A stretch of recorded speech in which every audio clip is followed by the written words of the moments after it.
ఏ రాజు ఏం చేయమాకలేవన్నీ, వాడు మనోడేలే అజయ్, యుఎస్ నుంచి వచ్చాడు మొన్నే. ఏ రాజు వద్దులే రాజు. ఏ రాని. సో హైదరాబాద్ నుంచి రాగానే మనం చేసే ఫస్ట్ వర్క్ ఏంటంటే, పాపం రాజు రాణిలకి ఉదయాన్నే పాలు పడదామని వచ్చాం.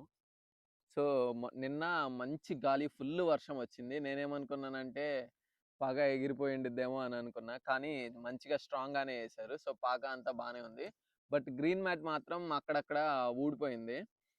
ఈరోజు క్లిప్పులు, ఇంకా ఏమేం బైండింగ్ వైర్స్ అవన్నీ చుట్టి కొంచెం స్ట్రాంగ్గా చేయాలి green matinee. And so Rani, so ఈ మొక్కలు మాకేమో కుదరట్లేదు. ఎన్ని రోజుల నుంచి రోజు రేపు రేపు రేపు అవుతుంది. ఈ రోజైనా వెళ్ళి మొక్కలు తీసుకొని వచ్చి ఫస్ట్ మొక్కలు నాటాలి. వాటర్ పెడదాం అనుకున్నాం, కానీ వర్షం పడింది కదా. సో మనకి దేవుడు కూడా అప్పుడప్పుడు అలా హెల్ప్ చేస్తాడు. సో వాటర్ అవసరం లేదు ప్రస్తుతానికి. సో మొక్కలు నాటేటప్పుడు మాత్రం ఎక్కడైనా వాటర్ సోర్స్ చూసుకోవాలి. So that's it guys.